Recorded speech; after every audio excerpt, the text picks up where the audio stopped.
Mas quando eu falo de criminosos do colarinho branco, quando eu falo de políticos corruptos, condenados em primeira, em segunda instância, com dezenas de provas, com milhares de páginas de um inquérito gigantesco, que durou anos, que teve todo o cuidado para investigar, para buscar provas, para colher depoimento, tudo registrado, tudo devidamente gravado, dosimetria aplicada corretamente.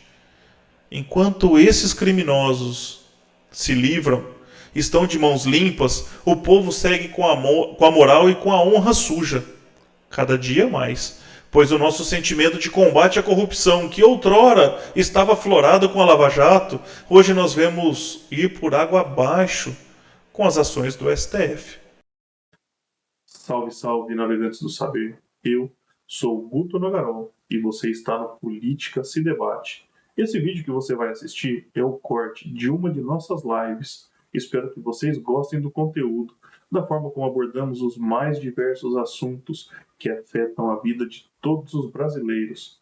Se vocês ficarem até o final e realmente gostarem do que estão acompanhando, deixe seu like, compartilhem o vídeo com seus amigos e dê uma chance para o canal. Se inscrevam aqui embaixo, ativem o sininho de notificações para quando estivermos fazendo as nossas lives ou lançarmos vídeos novos.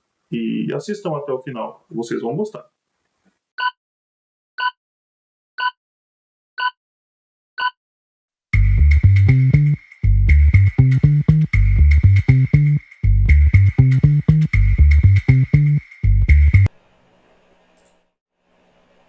Os 2 primeiros dias de julgamento já se encerraram.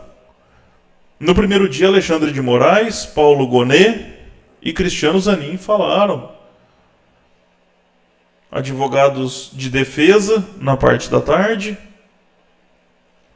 No segundo dia, mais advogados de defesa, inclusive de Bolsonaro.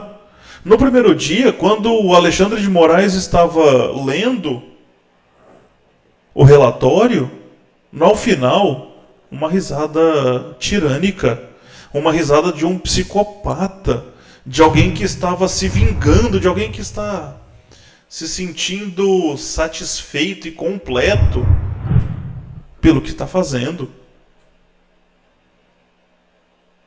Agora, ele corre com esse processo e ele tem medo que esse processo demore e Eduardo Talhaferro consiga entregar ainda mais provas contra ele. Se é que é necessário, porque tudo que já foi revelado na Oeste, tudo que ele revelou nessa última sessão, que, convenhamos, também foi feita no pior dia possível. Deveria ter sido feita uma semana antes, mas fazer no dia do julgamento do Bolsonaro foi uma falta de estratégia completa. Foi algo ridículo. Poderiam, por exemplo, ter feito hoje, mesmo que depois, uma data que o Brasil não estava parando para ver o julgamento, que não tinha que se dividir entre duas situações extremamente importantes para o país. Ou, como não teve julgamento ontem na parte da tarde, poderia ter sido ontem, mas na terça-feira, enquanto rolava o julgamento de Jair Bolsonaro, foi uma mancada. Ainda que uma bola fora, mas foi muito elucidativo, com várias provas. O próprio Talhaferro apresentando um relatório que foi alterada a data para validar uma busca e apreensão da Polícia Federal.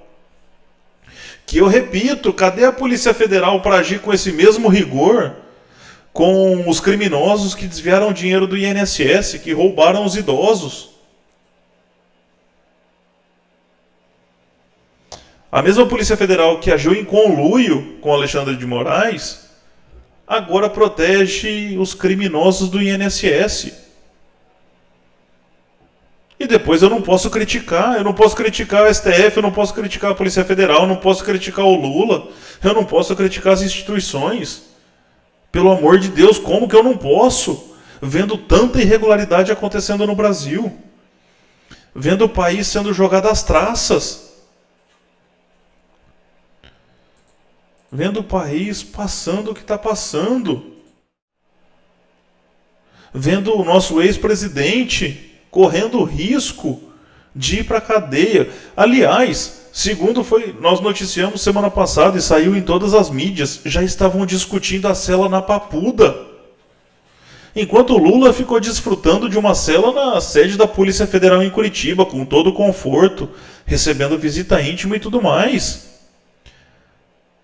Para quem não lembra, recentemente a Janja tentou fazer piada, o próprio Lula tentou fazer piada falando que não estava com tornozeleira.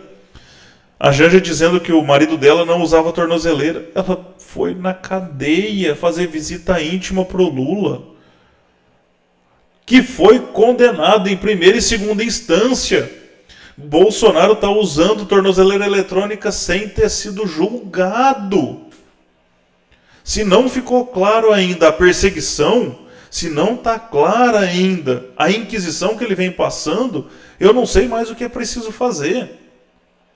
Qual prova é necessário mostrar para ficar claro o momento que o Brasil vive?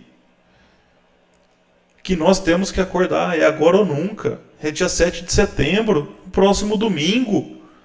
O povo tem que estar nas ruas. Como eu disse, não é pelo Bolsonaro, não é pelos baderneiros do 8 de janeiro, é pela nossa liberdade, é pelo nosso país, é por nós. É também por eles que estão sofrendo essas injustiças, que estão passando por esse momento terrível. E muito pior, eles estão passando algo muito pior do que nós. Por isso eles vêm em primeiro lugar. Por isso a anistia vem em primeiro lugar. O impeachment do Alexandre de Moraes vem em primeiro lugar. Mas que nós possamos ter um futuro, para que nós possamos viver num país livre. Afinal de contas, o socialismo e a ditadura, ela não acontece do dia para a noite. Ela vem sendo aplicada aos poucos. Quando você cerceia o direito de liberdade de expressão, quando você cerceia o direito de livre manifestação, quando você proíbe, ainda que indiretamente, das pessoas se reunirem para criticar um poder,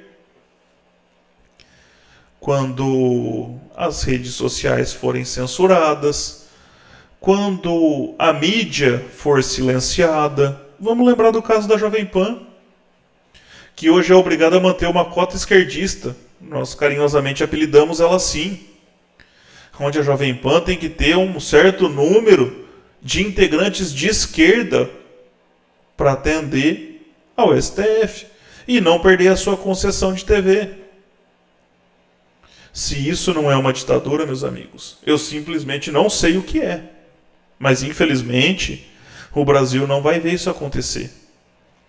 Assim como eu usei esse exemplo hoje, se você pegar um sapo e colocá-lo numa panela com água fria e levar essa panela ao fogo, o sapo vai morrer lá dentro.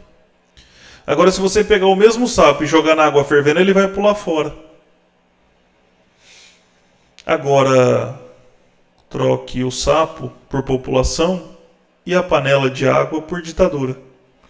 Se ela for aplicada de uma vez, o povo se convulsiona, o povo se inflama e talvez não deixe acontecer. Mas se ela for sendo feita aos poucos, em doses homeopáticas, um dia, quando acordarmos, a nossa liberdade foi-se embora. O nosso direito de reclamar foi perdido. Portanto, é pela anistia, é por Bolsonaro, é pelo fim dessa perseguição, é pelo fim desse teatro que o Brasil vem passando.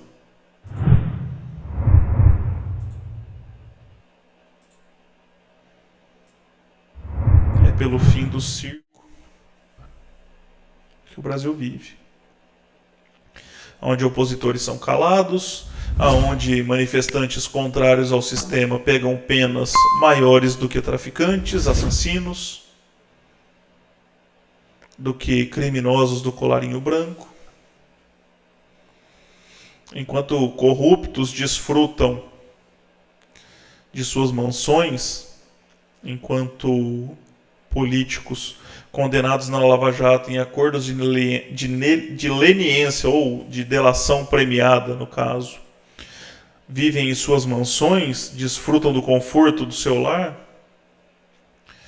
manifestantes que, insatisfeitos com o que aconteceu no Brasil, pegam penas duríssimas, julgadas por um órgão que não tem competência, que deveriam ser julgadas em primeira instância. Mas, para ter a certeza que as penas seriam altas o suficiente para intimidar novas manifestações, para intimidar que o povo vá às ruas, isso foi feito no STF. E os principais articuladores disso ainda estão ocultos. Ainda estão em silêncio. Gilmar Mendes menos. Opa, falei o nome de um deles. Gilmar Mendes menos. Ele ainda vem a público, ele ainda aparece para defender o Xandão. Ele é o mentor. Ele é um dos mentores. E o outro, Dias Toffoli, que sabendo do perfil, que conhecendo o sentimento e sabendo como age Alexandre de Moraes, cuidadosamente o escolheu para ser o relator desse processo, sabendo que ele o conduziria com mão de ferro. Portanto, esse processo que iniciou com um chamado processo de fake news, lá em 2019 e 2020, é, no fundo, uma grande fake news. É uma grande mentira.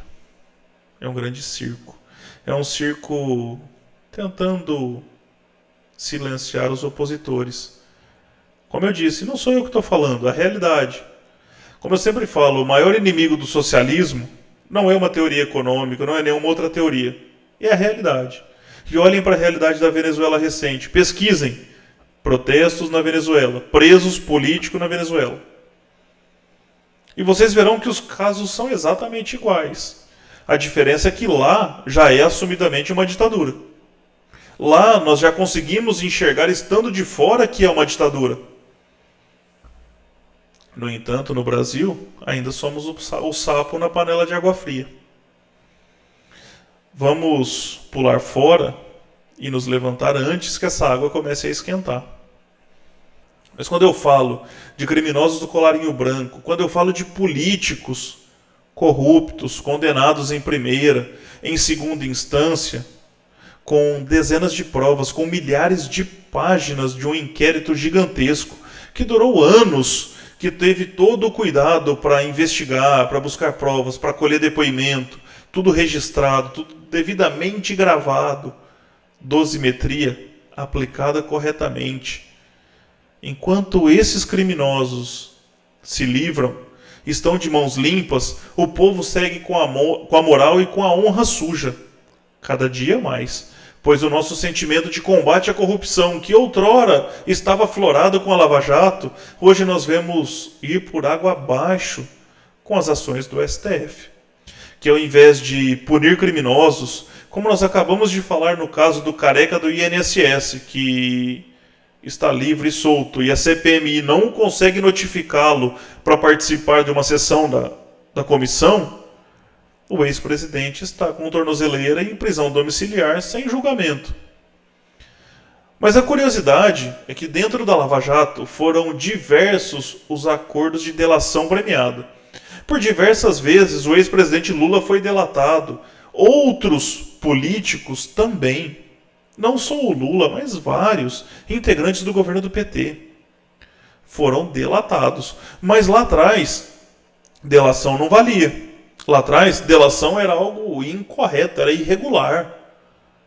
E agora, simplesmente, a base para todo esse teatro que o Brasil vem vivendo, vem assistindo, que o mundo vem acompanhando, com Jair Bolsonaro virtualmente no banco dos réus e a democracia agonizando, e o nosso país dando seus últimos respiros, a nossa liberdade dando seus últimos suspiros,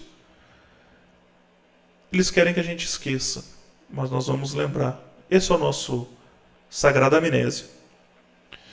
Eles estão utilizando a delação de Mauro Cid para perseguir Jair Bolsonaro.